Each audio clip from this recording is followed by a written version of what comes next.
In the last module, we talked about spreading resistance and constriction resistance. Here, to just recap quickly, what we talked about was, as shown here, we have a heat source, and that is a smaller heat source than the substrate itself, and the bottom of the substrate is convection cooled. And the convection cooling, as we talked about last class, is that in some occasions when the spreading resistance is a dominant factor, when the heat source size is very small compared and the substrate thickness is not sufficient, then what you end up having is that heat flow is the heat that is generated by the smaller heat source is unable to spread and form a uniform temperature at the base where it is being cooled, convectively cooled. So, in such situations, the spreading resistance is the real bottleneck, and that is what we discussed last class. To recap, let us look at the figure based on copper. What is plotted here is that the horizontal axis is the heat transfer coefficient that was prescribed at the bottom here, and the vertical axis is the so called resistance, thermal resistance. And the thermal resistance is written in such a way that it is the temperature of the heat source minus the ambient temperature divided by the power that is dissipated by the heat source. So, as you can see, let us look at a thickness of 1 mm. If the thickness of the substrate is not sufficiently big, then what you see is that a very drastic, you see that when you have a heat transfer coefficient on the order of 1, which is close to a natural convection region, moving to a forced convection, which is 10 to 100, that is adding a fan, which is adding a cost, improves it. But beyond a certain limit, what you are seeing, for example, in thickness number of 5, is that beyond 1000 heat transfer coefficient, you are unable to see much significant improvement, even though you are adding a lot more cost to it, because the problem is really dictated, or the problem is really dominated by the spreading resistance. And this you can see when you compare it with silicon. Silicon thermal conductivity is on the order of 120 watt per meter Kelvin versus copper, who has a much better conductivity, 4 times the thermal conductivity of silicon, which is about 400 watt per meter Kelvin. You start to see, as you use poorer thermal conductive substrate material, you start to see much more spreading resistance. So, that is what we discussed last class or last module. So, we will move on to the next question. As we talked about earlier, when you put two materials together, the real contact, because the two materials always, the material at a microscopic scale always have microscopic peaks and valleys. And when you put them together, only those peaks are actually making contact and not really all the surface that is visually seen. And when you do not apply sufficient pressure, only what it is estimated that only 2% of the actual area is in real contact with the other material, while the rest is not in contact. That means the heat needs to flow from a larger area to a smaller contact, which is the microscopic contact.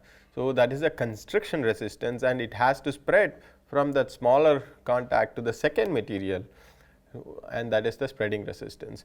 A contact resistance is what is a combination of these resistance, constriction and spreading resistance, as is shown here. You see a solid number 1, and this is a nominally flat surface, and solid number 2 is another nominally flat surface. What you are seeing is that the contact is happening only at certain points because of the microscopic peaks and valleys. So, this essentially these contact points see what is called the constriction resistance and the spreading resistance as the heat flows from temperature T1 to the temperature T2. So, one has to understand this is only the solid conduction part, but typically in a real interface there could be multiple modes of heat transfer, that is conduction through the solid gap, conduction through the interstitial medium if that interstitial gap, that is the valleys between the two materials, are filled with a different material than air, even if you have air, conduction is small, but it may become important in certain situations. But in some occasions, the gaps may be filled with another material to initiate more contact area, where you in electronics cooling, for example, you may not be able to apply large amount of pressure because it may destroy the electronic itself. So, in such situations, typically one employs what is called a thermal interface material, and sometimes the thermal interface materials can be classified into multiple kinds, which is thermal paste, thermal grease, and gap pads, gap fillers. So many different kinds of thermal interface materials are there, but these materials end up in the interstitial gap between the two materials. So, that is one of the, so if you have such a material, that the conduction through those materials should also be accounted for, and some occasions convection can be important in the pores when the pore sizes, the interstitial gaps are large. And lastly, one may have to understand radiation contribution as well, if the temperatures happens to be much higher, between the temperature differences are higher. So, we will not go into the details of it, but typically the factors that are affecting contact resistance and the conduct, often referred as TCR, is thermal contact resistance, or TCC is thermal contact conductance, which is the inverse of contact resistance. So, many factors affect the thermal contact resistance, and one is the geometry of the two materials itself, whether it is flat, curved, convex shape, concave shape, and because we are applying certain amount of pressure, there is deformation of those microscopic peaks, and on top of it one has to understand the thermal part. So, this is a multidisciplinary area where one has to understand surface roughness, waviness of the surface, flatness of the surface, mechanical properties and thermal properties on top of this. So, we will not get into the details, but these are the different aspects one has to know to treat a practical situation. A practical situation often demands that you understand conduction, convection, radiation on top of other aspects as well.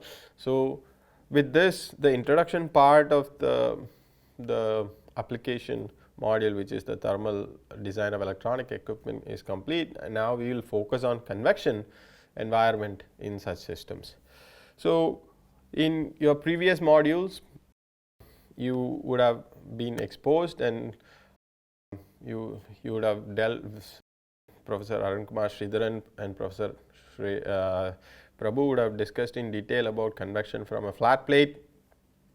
So, that is what I am recapping, and often in electronics cooling situation, it is important to know what type of cooling can be applied. For example, in a smartphone, there is no way to put a fan inside, because when you are talking and the fan is making noise, you are unable to talk. So, and also there is no room for putting a fan in there, because they are already cramped with lots of components. And so, in such a situation, you have to deal with natural convective cooling, and because you are involving natural convection, automatically radiation becomes an important contributor as well.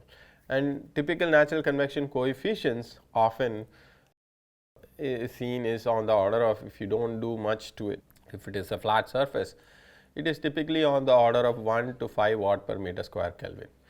And as you go to forced convection in air and you do not have lot of enhancement, that is like a surface area enhancement, then you typically run into what is called the heat transfer coefficients are on the order of 10 to 100, or even sometimes 200 if you use lot of fins and other mechanisms to improve heat transfer coefficient. Once you jump from air, which is an inefficient medium for convective cooling, from air to water, which is a very superior medium, then the heat transfer coefficients, even for single phase, that is there is no phase change, heat transfer coefficients can be as high as 10,000 watt per meter square Kelvin. On the other hand, if you use some liquid metals, there have been some interesting developments in electronics cooling where they use what is called Galenston, which is a liquid metal, and those can generate very high heat transfer coefficients on the order of 10,000 to 100,000 even, and of course boiling heat transfer coefficients are extremely high on the order of 10,000 watts per meter square Kelvin or even higher. So these are rough order of magnitude. So in a very compact laptop, you would see heat sinks that are air cooled and whose heat transfer coefficient of those heat sinks typically with the enhanced version will be on the order of 100 watts per meter square Kelvin. But in supercomputers, you typically employ water cooling. There the heat transfer coefficients are quite high on the order of 5,000 to 10,000 watts per meter square Kelvin, and so on. So if you look at a printed circuit board and if you want to imagine how to analyze a situation, since you've been exposed to a flat plate flow or a flat plate and flow through a pipe, how can we extend those discussions that you've had in the previous modules to a situation in an actual practical situation in a printed circuit board, in a computer, laptop or servers, then you really run into a lots of questions before you can even answer what the heat transfer coefficient should be. The first is, if you see the picture on the right, and this is schematically shown, there are 5 PCBs mounted with multiple, there is no geometric similarities. That is, you cannot treat it as a pipe or anything that you have discussed till this point, because there are lots of obstructions and changes in shape, circular, rectangle, squares, this, that. So you are now, what is the geometric scale one picks for these things? And in many of these situations, entrance effects cannot be neglected, as they can be very significant. And so one really has to focus on what the heat transfer coefficient should be, and they need to be chosen carefully. And what would be the Nusselt number, what length scale to use in such situations is fairly important. Let's have a look at this picture on the right. If you see, the air comes in and it goes through 5 different ports, 1, 2, 3, 4, 5, and the flow goes through these PCBs and it picks up the heat and exits from the right side top. So there is a reason for putting the fan on the left hand side bottom and the exit on the right hand side bottom.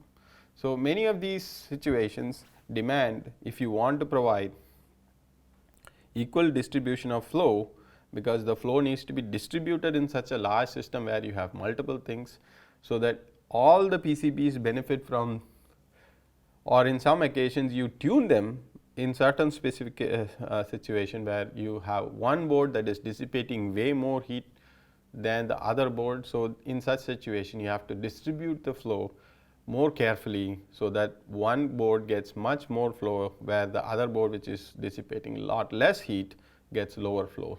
So the distribution plays a very important role, and we now focus on a single to avoid the complexity of a multi-board configuration. Now we will look into a single board where I have plotted a very simple 2-dimensional picture where you have a red are the heat generating components, they all look like a rectangle, and the blue is the PCB, the printed circuit board, over which these components, electronic components, are mounted. The 3-dimensional picture of it is shown on the right side, and the air enters from the left side, and there is a top wall is typically an adiabatic wall or just a cover that is often placed. And to give you a perspective, there is a KNC, the Knight's Corner card, coprocessor card that we discussed in the last 2 modules, is shown to see what should be the variability. We have avoided the variability in the heights and just use same height for all the modules. But even in this case, the situation is so complex, because there are multiple modes of heat transfer that is feasible. There is going to be a conduction from the heat source to the PCB. There is going to be radiation from the heat source to the plates and to the environment, and the plate or the top plate may reflect some of the radiation back, and those plates are typically well polished for for ergonomics, and then you have convection heat transfer happening. So, all three modes of heat transfer are predominant in these situations. So, if you were to go calculate a heat transfer coefficient or a Reynolds number for this situation, at a system level you will find that Reynolds number can be as high as 100,000. So, system level in the sense that if you were to use the hydraulic diameter of this enclosure, the entire enclosure, and calculate a Reynolds number, the Reynolds number will be on the order of 100,000 Reynolds number.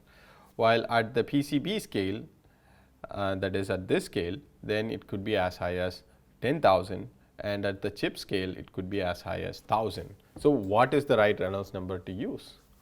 So, that becomes, so you have to choose the right Reynolds number to pick a right heat transfer coefficient.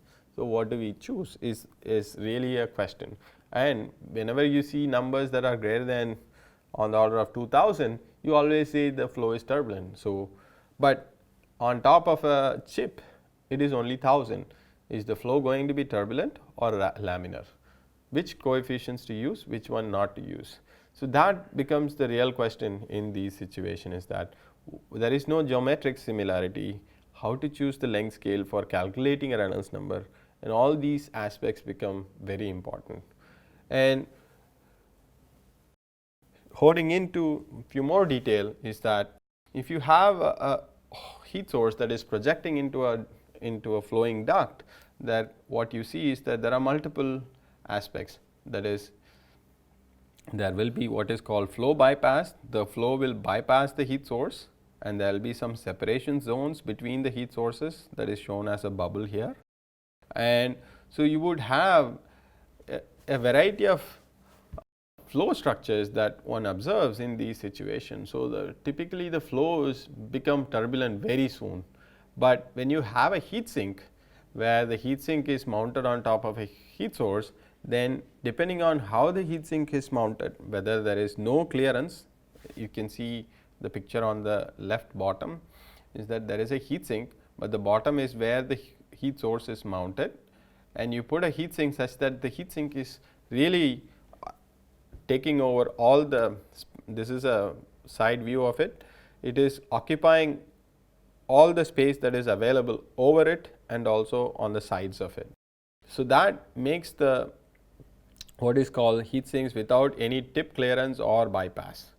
But once you have some space on the top, then what we term it as some tip clearance is there, because now you allow for some bypass, flow to bypass, frictional resistance to the flow. So, skin friction losses will occur. So, the flow will try to bypass depending on the spacing that is available on the top of the heat sink.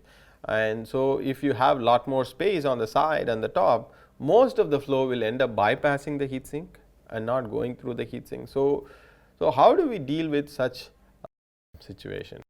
If the flow is all laminar, then one has to really worry about the shape. In laminar flows, the shape of the duct is very, very important. If the flow is turbulent, then one has to really not worry about the shape of the duct, but one has to worry about the surface roughness, because that is where the viscous sublayer effects come into picture. So, where do we start is the real question. So, there is no generalized scaling laws for these systems, because it is not one, every PCB is different from the other. So, there is no generalized notion for these things, but there can be some interesting way of analyzing these problems, and that is what we will get into now by going through some of the aspects.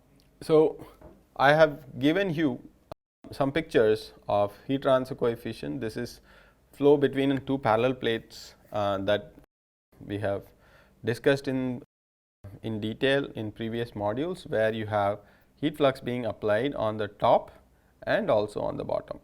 So, assuming a fully developed flow to go through these parallel plates, the profile looks like this. It is a parabolic profile, and that is the top wall is heating wall, bottom wall is also a heating wall, and the temperature distribution looks like a parabolic profile, and the dashed line shows the bulk mean temperature that exists in the fluid, and the average Nusselt number is given by for a parallel plate when the heating is symmetric, that is Q1 prime or Q1 is double prime is equal to Q2 double prime, then the average Nusselt number, average heat transfer coefficient or average Nusselt number turns out to be 8.2. But if you make the top plate adiabatic, right away the heat transfer coefficient goes down, and as you can see from the relation that is given here on the right, and also the velocity or the temperature profile looks like this at a particular location, is that now because the top wall is adiabatic, the temperature will meet, the profile will meet the top wall at a 90-degree angle, and the bulk mean temperature is shown in the dashed line. So, the temperature profile itself is quite different from the previous case where you have two walls that were heated than now. So, in electronics, even though this is a very simple situation, but this gives you a feel that any change in the geometry or the way of heating now affects the Nusselt number calculation. Right away you have dropped from 8.2 to 5.3 if only one part of the wall is interacting. Now, let us look at an even more difficult situation where the heat source is now only a small portion in the entire board. You are coming in with fully developed flow, the bottom board is adiabatic, and the top wall is also the top wall flux is 0. So, the heat is generated. Now, the source is kept in such a way that it is not protruding into the channel, which is a much more complex situation. Now, it is flush with the board, and the temperature profiles are shown that at a given location. As you can see that the boundary layer, even though your hydrodynamic boundary layer is already fully developed, but because the heat source is a discrete heat source located in some location downstream from x equal to 0, is that the thermal boundary layer has a unheated starting length. So, this thermal boundary layer starts to develop and temperature profiles are quite different. So, what is the length scale that we should use? Can we use flat plate correlation, or should it be based on the duct height, that is the h here, or should it be based on the length of the heat source? So, that question comes in, and how do we define the Reynolds number? So, these are the aspects that one typically runs. This is a very simple situation, but it turns out that you may have to use the height, the hydraulic diameter in some situation, but in some situation one may have to use what is called the D, the diameter of the heat source, that is the depth of the heat source itself, and length never comes into picture. And also one has to understand what is called the conjugate heat transfer effects in these situations. When there is some conduction in the heat source, one has to understand how conduction in the heat source and the convection in the ambient that is above the heat source are interacting. In such situation, heat transfer coefficient may not have a real meaning. So, one has to use what is called the balance of conductive flux with the conductive flux on the solid side will be equal to the conductive flux on the fluid side. So, those are the different heat transfer coefficients, and let us look at some more example cases where we look at now the heat source. The first one on the left, top left, shows the heat source is uniform. This is a well known situation, that is the parallel plate situation. And the second one is a discrete heat source. Now, the heat source is now protruding into the channel, and the third one, there are n number of heat sources. There are, as an example, I have shown 1, 2, 3. So, when you have this many number of heat sources, how do we define heat transfer coefficient? So, the typical dilemma that one goes through is heat transfer coefficient. What should be the reference temperature? When I have a heat transfer, let us assume that I have a heat transfer coefficient. What should be my reference temperature? Should it be based on my inlet temperature? Should it be, when you have multiple heat sources, should it be based on mixed mean temperature, that is the bulk temperature of the fluid? Should it be based on LMTD, the log mean temperature difference, or should it be based on what is called an adiabatic heat transfer coefficient, which I will define? Typically, in situations like these where you have variations and there is not, if you look at the situation that is shown here, there are two heat sources and air is flowing over it. So, the first heat source is hot, and so it is going to heat up the air, but the second heat source is placed so close to each other that the spacing between the heat sources is short, that the heated air will not have sufficient distance or time to mix. In such situation, the mixed mean temperature, the bulk temperature does not have a real meaning in these cases. So, one really has to use what is called a adiabatic heat transfer coefficient, and the adiabatic heat transfer coefficient concept is shown on the bottom right figure, where you see the brown line is the mean temperature rise, because the mean temperature, even though we show it as some sort of a flat line here, but the idea is that the mean temperature keeps rising, and the on the top here is the local temperature at the exit of the first heat source is shown here, that there is certain amount of what is shown is the vertical axis y, and this is the temperature axis. The temperature is very high closer to the heat source as the air flows across it. So, this high temperature will impinge the next heat source. So, adiabatic heat transfer coefficient for or adiabatic temperature is defined in such a way that the first heat source will be turned on while the second heat source is turned off, and the temperature of the second heat source, because the influence of heating of the first heat source is often called the adiabatic temperature. That is, if the heat source number is powered on and the heat source number 2 is powered off, then what is the temperature, the average temperature of the heat source number 2 because of heating from the upstream heat source, that is heat source number 1. That is called the adiabatic temperature, and heat transfer coefficient, instead of a fluid temperature, now the heat transfer coefficient will be defined as Q flux of heat source number 2 divided by the temperature difference, which is T max of the heat source number 2 minus the T adiabatic of heat source number 2. So, we will pick this up in the next module and discuss in detail about how this heat transfer adiabatic heat transfer coefficient can be defined in detail.